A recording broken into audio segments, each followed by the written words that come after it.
Camera settings. Now, a common thing I see with videographers who are just starting out is they worry way too much about this. In this video, we're going to talk about my favorite picture profiles for Sony and Canon cameras, along with my favorite camera settings. So first, for me, there are only 5 settings you need to worry about. As you get more advanced, you can learn more ways to achieve the look you want by adjusting certain settings more. All you need to worry about are the main 5, which for me are frame rate, shutter speed, aperture, ISO, and white balance. First, frame rate. Your camera has the ability to shoot a variety of frames per second, or FPS, which does exactly how it sounds. It determines how many frames per second you are shooting. The standard frame rate that our eyes are used to seeing in Hollywood films is 24 frames per second. So that is the frame rate that we recommend using if you want your videos to look more like cinematic films. However, I shoot everything at 60 frames per second, which means it shoots 60 individual frames per second, which allows me to slow it down to 24 frames per second in post to give me a beautiful and dreamy slow motion look. Because I'm going for that dreamy, romantic, magical look, this is the frame rate that I use and recommend for using for wedding videography. However, there are definitely times when I do use 24 frames per second. I always switch to 24 frames per second when I am filming vows or dance parties, because there's no reason to record people speaking in slow motion. And dance parties are fun and upbeat anyway, so I like them to be at normal speed to match the vibe. So for me, when buying a camera that can shoot 60 frames per second is a must. Most cameras will have this option, but depending on what camera you have will depend on the resolutions available at 60 frames per second. I would recommend shooting no lower than 1080p resolution, as that's the standard in the industry. Older cameras like the Canon 5D Mark III shoot 60 frames per second at 720p, and in my opinion, this is far too low of a resolution for professional wedding videos. So I'd recommend only shooting at 60 frames per second if your camera is capable of doing it at least 1080p. Parker and I both use the 1DX Mark II that can shoot 4K at 60 frames per second. This will take your quality to the next level, but comes with a price, as there aren't many lower end cameras that can shoot 4K at 60. So that having been said, you don't need 4K to shoot weddings. My first year and a half, I filmed weddings on my 5D Mark IV, which can do 1080p at 60, which to me is high quality enough. So unless your clients are asking for it, you don't need 4K. 1080 will be fine, especially since most people view videos from their phones, and it's hard to tell if it was shot in 4K or 1080 anyway. But back to camera settings, second, third, and fourth is shutter speed, aperture, and ISO. Let's go over to Parker for a brief explanation of what role your aperture, shutter speed, and ISO all play. There are 3 numbers that you see on the bottom of your LCD screen. Depending on your camera will depend on which buttons you use to adjust these 3 numbers. So let's take a look at our first number here, which is your shutter speed. Now you'll notice that the higher my shutter speed is, the darker my image gets. This is what the shutter speed looks like at 1 full second and at 1/1000th of a second. Notice how much faster the shutter moves at 1/1000th of a second compared to 1 full second. Because it moves faster, it lets in less light, and this is what darkens your image. But besides just making your image darker or brighter, your shutter speed is affecting your motion blur. So take a look at this video clip shot at 1/30th of a second, and then the same clip shot at 1/1000th of a second. Pay attention to the movement of the lacrosse stick. At 1/30th of a second, there's a lot more motion blur in the image. Now look at the motion blur at 1/1000th of a second. There isn't hardly any motion blur at all. And when I look at individual frames, you see that each still frame is very crisp and sharp. This is what I mean by the shutter speed affecting your motion blur. The higher your shutter speed, the less motion blur you will get. The human eye sees motion blur in real life. So for example, put your hand in front of your face and wave it back and forth, and you'll see that your eye can see motion blur as your fingers cross in front of you. So to replicate the motion blur that is seen by the human eye, the rule of thumb is to always shoot a shutter speed twice your frame rate. So if you're shooting at 24 frames per second, then the rule is to have a shutter speed at 1/48th. But since most DSLRs don't have that option, the closest you can get is 1/50th of a second. And likewise, if you're shooting at 60 frames per second, you double it to 1/120th of a second shutter speed. Element 2 is your aperture, and just like your shutter speed, when your aperture number is higher, it makes your image darker, and when the number is lower, it makes the image brighter. So this lens I have on right now opens up to an f-stop of 1.4 to let in the most amount of light, and closes down to an f-stop of 22 to let in the least amount of light. Basically, the bigger the opening and lower the number, the more light it lets in. But more than just letting in more or less light into your image, your aperture is affecting your depth of field. Depth of field refers to the amount of background blur your image has. So at a low aperture like 2.8, it creates what's called a shallow depth of field, or a small range of focus. and the rest will be blurred out. Here's the same shot at a high aperture. You'll see that there's a much greater depth of field, or more of your image is in focus. I personally try to keep my aperture on the lower end when I'm shooting people or any subject that I want the viewer to be focused on and not be distracted by anything in the background. And for situations like wide landscape shots, I'll bring my aperture higher so I can get as much in focus as possible. You have to remember though, that as you raise your shutter speed or aperture higher, it lets in less light, so you'll have to lower the other number to bring in more light to keep your exposure right. And if you are in low light situations or you want to have both your shutter speed and your aperture high, then you'll have to raise your ISO, which is your third element of exposure. But unlike shutter speed and aperture, when you raise your ISO, it makes the image brighter instead of darker.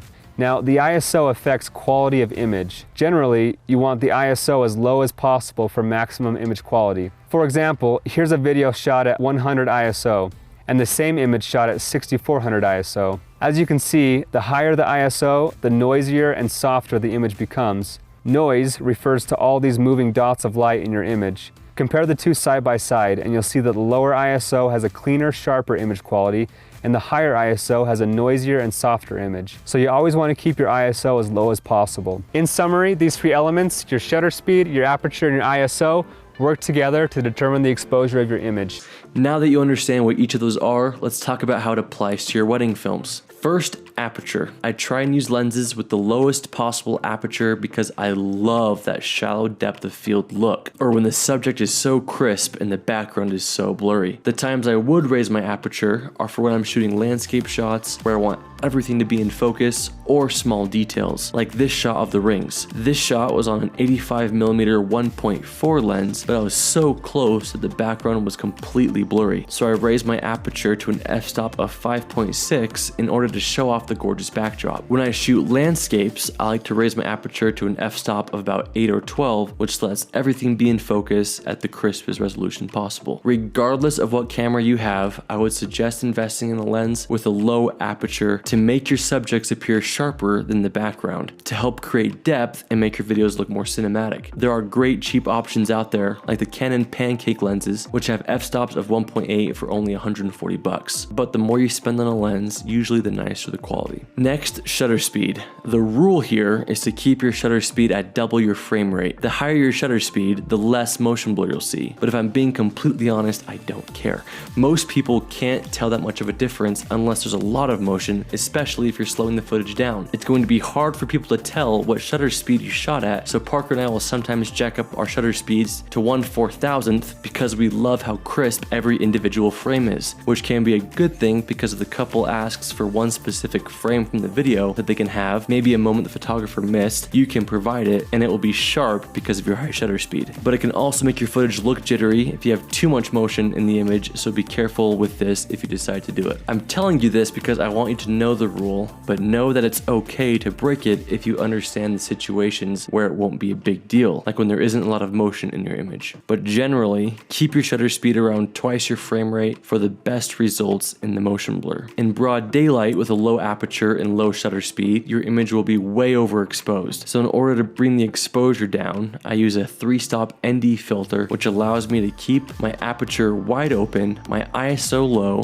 and my shutter speed at around twice my frame rate, all while keeping a clean exposure. The problem that comes up when using ND filters, and the reason why sometimes I don't use them, is that if you are changing from really dark to really bright scenes, the ND filter won't be able to cover that broad of a spectrum and will force you to have to boost your ISO if it gets too dark, making your image noisy. So those are the situations I take off my ND filter, like for the reception for example, as that is usually a lower light scenario. And fourthly, ISO. Like Parker mentioned, the lower your ISO, the crisper your image, and obviously that's what you want. On my Canon 1DX Mark II, the highest ISO that I try to use is 6400. 6400 brightens my image just enough in super low light without losing tons of detail and introducing a lot of noise and grain. But if you're using a camera like the Sony a7 III, you can bump up your ISO to almost 12,800 and you'll see almost zero noise, while the 1DX at that same ISO is very noisy. Perks of Sony, great in low light. If you have lights that you bring to your weddings, which we talk about in another video, video, then you shouldn't have any problems with too high of an ISO and grainy footage. And lastly, white balance. Every camera has an auto white balance setting, but I don't recommend it. You don't want your camera changing white balance in the middle of a shot because it thought something was a color it wasn't. Learn to use the manual setting. It's easier than you think. Here's a brief explanation by Parker explaining what white balance is and how it affects your image.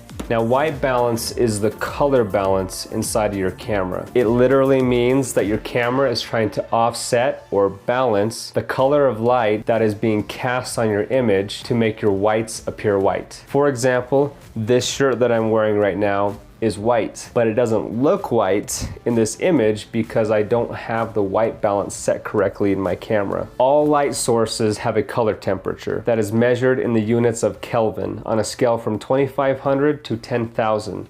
2500 being very warm red light, like the kind of light you would see from a sunset or that would be given off by indoor light bulbs, and 10,000 being very cool blue light, like the kind of light you would see if you were to point your camera at a perfectly blue sky at midday. And 5600 Kelvin is the temperature of sun at noonday. Now, as clouds start to roll in, that'll change your color temperature to a more blue hue. And at night, by the moonlight, your color temperature is going to be more around 4,000. Now, your sunrises and your sunsets are going to be anywhere from 25 to 3,500, and most indoor light bulbs are going to be around 3,000. So the light that is shining on me right now is coming from my window, which is daylight, so it's 5600 Kelvin. But my camera is set to 2500 Kelvin. So now I'm going to set the camera to 5600 Kelvin to where it should be so that my whites become white.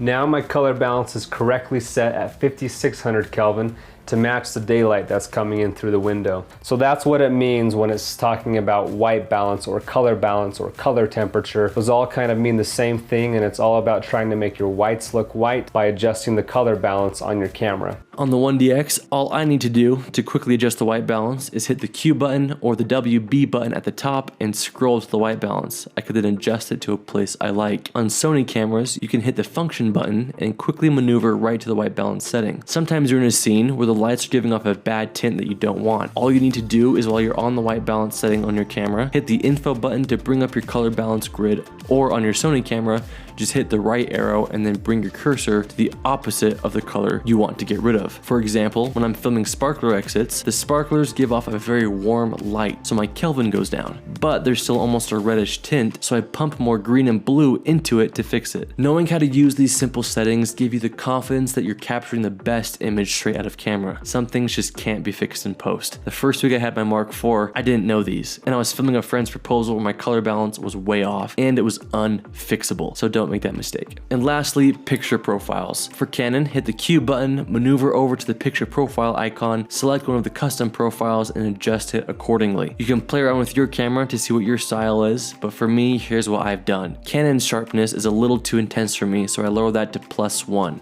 Contrast is at -2, saturation at -2, and color tone at 0. Parker has a slightly different look for his wedding videos, which is less moody and more vibrant with more in-camera colors, resulting in less color grading in post. And here's a look at his picture profile. Sharpness set to 0, contrast at -1, saturation at 0, and color tone at 0. Not super different, but there you go. Play around with these settings for yourself to find out what settings you like best. As for Sony, Parker will walk us through our custom picture profile that we created to match Canon colors.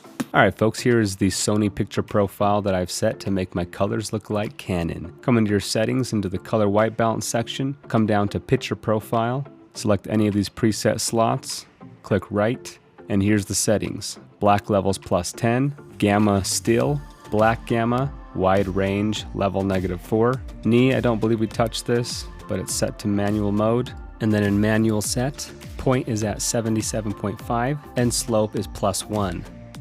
Color mode is ITU 709 matrix. Saturation is -9. Color phase -7. Color depth, I don't believe we changed this, but here's a look at the numbers there. And detail set to -4. And on adjust, I don't believe we touched anything here either, but here's what it looks like. Now you can obviously customize this any way you want. If you want less or more contrast, you can change the black levels. If you want more or less sharpening, you can adjust that in the detail. More or less saturation, you can adjust that. So up to you. That's what I've done to get the results that I've shown you. And lastly, depending on the lighting situation, you may have to pump a little bit of magenta into your image. So with my studio lighting with my Aputure 120D, I came into my white balance and brought my tint down 4 notches, which equals 1 point in magenta. This allowed me to match the skin tones that I would get on my Canon camera. However, outdoors in natural light, I found that this made the image too magenta, so I brought it back to 0. So just be aware that depending on your lighting situation, you may have to add more or less magenta. But that's something I do anyway with my Canon camera as well, depending on the light hues. But there you have it, that is a Sony profile I used to match the skin tones from Canon. So there you have it, that is it for camera settings. If you can learn how to use these basic settings, you will be ready for just about any situation that's thrown at you. If you guys have any further questions, please let us know.